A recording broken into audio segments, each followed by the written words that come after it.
Halo Sobat Anime, kaum terkuat di muka bumi. Dalam video ini, saya akan membahas tentang light novel anime Sekai Saikyo no Asakusa Chapter 7 Volume 2. Lanjutan dari animenya, dan ini adalah video part 6. Untuk sobat yang baru datang, tontonlah terlebih dahulu dari part sebelumnya agar sobat bisa memahami jalan ceritanya. Link video part sebelumnya mulai dari part 1 sudah saya berikan di deskripsi. Putar intro dan kita masuk ke pembahasan.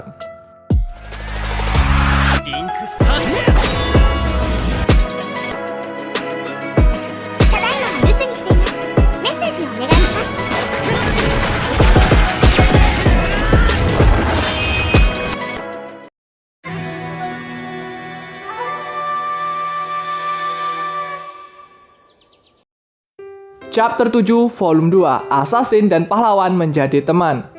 Sebuah pesta telah diadakan di ruang makan asrama untuk merayakan kedatangan para siswa baru. Itu adalah pesta yang luar biasa dan lengkap dengan alkohol.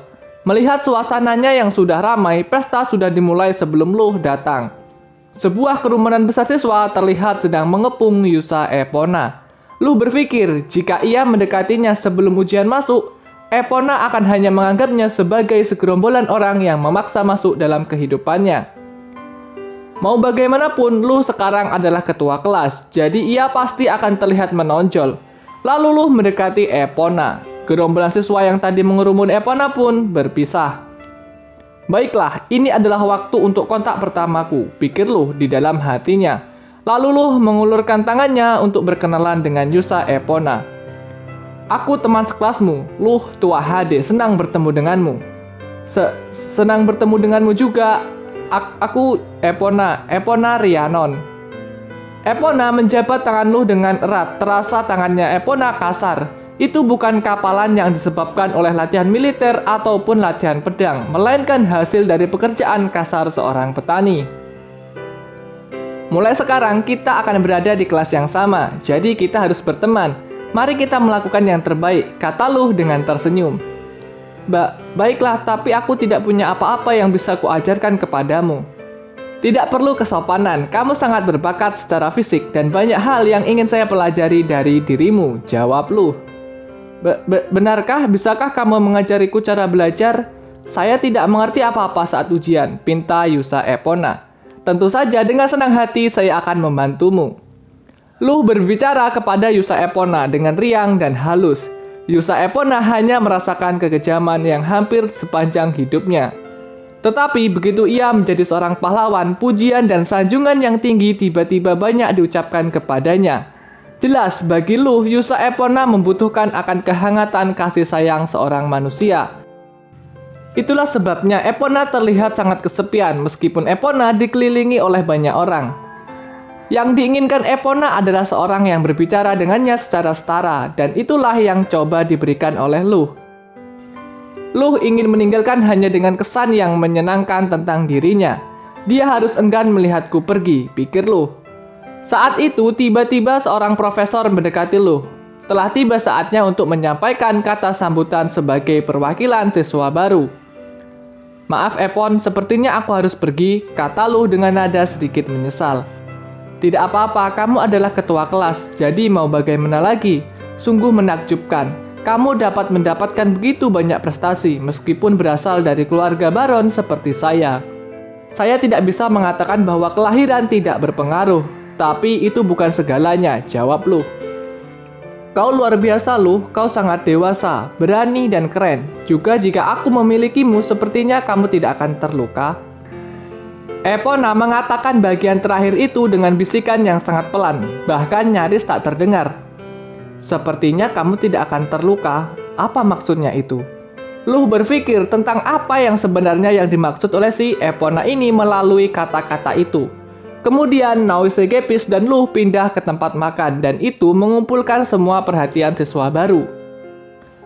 Kemudian Noise berbicara terlebih dahulu. Saya tidak ingin membawa ini keluar, jadi saya hanya akan menyampaikan apa yang paling saya pikirkan. Saya hanya ingin bersaing dengan kalian semua. Perkembangan yang saya dapatkan dari bersaing dengan kalian semua di sini adalah tujuan saya masuk ke akademi ini. Mari kita semua berusaha untuk menjadi kuat bersama-sama. Itu saja yang bisa saya katakan. Setelah pidatonya Noise yang sangat jantan tadi berakhir, para siswa bertepuk tangan. Kemudian giliran Luh untuk berpidato. Isi pidato Luh cuman basa-basi biasa yang saya pikir tidak terlalu penting. Intinya Luh mengatakan bahwa waktu mereka di akademi ini tidak akan sia-sia dan akan mendapatkan banyak hal selama bersekolah di akademi ini. Nah, setelah itu mereka memakan hidangan yang disediakan. Dan pada saat itu Luh melihat Noise tampak tengah berbicara dengan si Yusa Epona tadi. Tapi Noise menggunakan cara pendekatan yang berbeda. Luh tidak ragu dengan kemampuan Noise. Namun anehnya Noise berbicara seolah-olah menganggap Yusa Epona ini adalah seorang wanita. Luh mulai berpikir dan ragu. Epona didaftarkan di keluarganya sebagai seorang laki-laki. Mungkin Noise lebih mengetahui tentang identitas Yusa Epona yang sebenarnya lebih dariku. Mengingat dia adalah seorang putra bangsawan Duk. Dan setelah pesta makan itu berakhir, semua siswa dipandu ke asrama yang telah ditentukan. Anehnya bagi saya, ada 3 jenis asrama yang berbeda, kata dia Viekone. Akan jauh lebih merepotkan jika cuma ada satu. Aku tidak akan pernah bisa mengerti bagaimana cara berpikir orang kaya, jawab Tarte. Jadi mereka berdua merasa bingung mengapa ada banyak sekali tempat tinggal bagi para siswa. Ada alasannya mengapa tempat tinggal para siswa dipisah. Kalian akan mengerti ketika kita sampai di sana, kata Luh. Nah, jadi asrama pertama hanya untuk siswa kelas S dan pelayan mereka.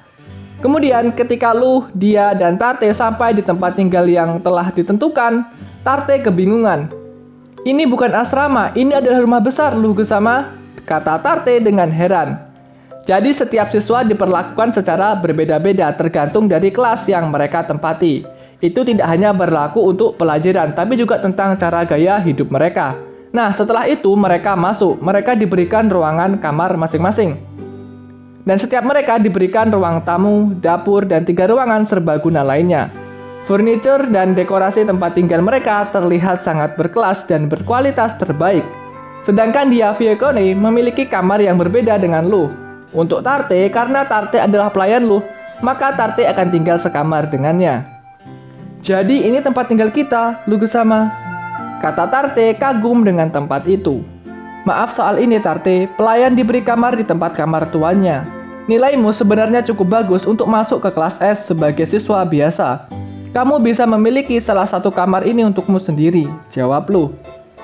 Aku sama sekali tidak senang dengan hal itu. Aku senang kita bersama, berbagi tempat tinggal bersamamu, Luh Gesama.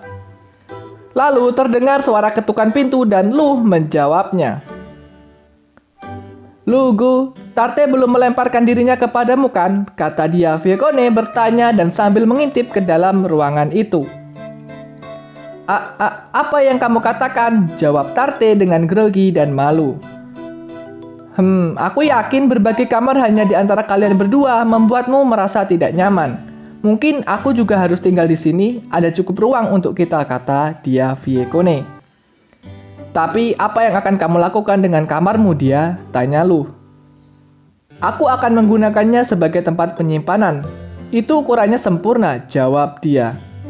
Apakah kamu serius? Tentu saja.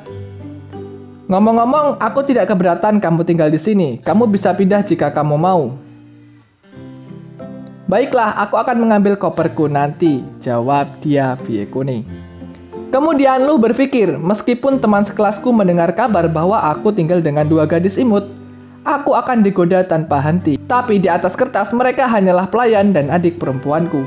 Jadi pihak akademi memberikan fasilitas mewah itu hanya untuk para siswa kelas S. Untuk siswa kelas A, mereka diberi kamar mereka sendiri, tetapi tempat tidur, meja rias bergabung dalam satu ruangan yang lebih kecil. Dan untuk mereka yang kelas B ke bawah, mereka harus berbagi kamar dengan teman mereka.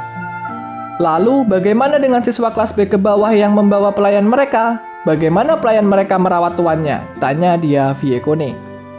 Mereka ditempatkan di asrama C, di asrama bersama yang dikhususkan untuk para pelayan. Mereka akan datang dari asrama mereka ke tempat asrama tuannya, jawab Luh. Sementara itu, Luh sedang berpikir dan ingin memberi permintaan langsung kepada Maha untuk menyelidiki lebih lanjut mengenai Yusa Epona. Dia, Tarte, dan Luh sekarang menuju ruang pelatihan. Luh terkejut dengan berbagai peralatan dan luasnya tempat itu. Sepertinya kehidupan baru kami di sekolah akan cukup nyaman. Dan selesailah chapter 7 volume 2 yang ditutup dengan Lu, Dia, dan Tarte menuju ruang pelatihan. Jadi akhir kata dari saya adalah Yusa Epona ini sebenarnya adalah orang yang berhati lembut dan pemalu. Ia haus akan kasih sayang. Epona selama ini menjalani hidupnya dengan begitu keras. Dan Epona telah menahan semua perasaan itu seorang diri tanpa ada teman curhat yang setara. Maka tidak heran jika Yusa Epona ini sewaktu-waktu dapat hilang akal dan lepas kendali. Apabila dia telah menemukan dan merasakan apa yang selama ini ia inginkan, yaitu teman dan kasih sayang. Tapi jika itu semua yang telah dianggapnya sebuah kebahagiaan dan teman-temannya ternyata hanyalah sebuah kepalsuan, tentu itu akan membuatnya kecewa dan hilang akal. Tidak salah jika ada pepatah yang mengatakan bahwa orang jahat itu sebenarnya berasal dari orang baik yang tersakiti. Terima kasih telah menonton sampai sini. Jangan lupa klik tombol subscribe di bawah sebagai dukungan kepada saya agar saya mendapatkan sebuah motivasi untuk membuat video berikutnya. Di video selanjutnya saya akan bahas chapter 8 volume 2. See you again in the next video and bye bye.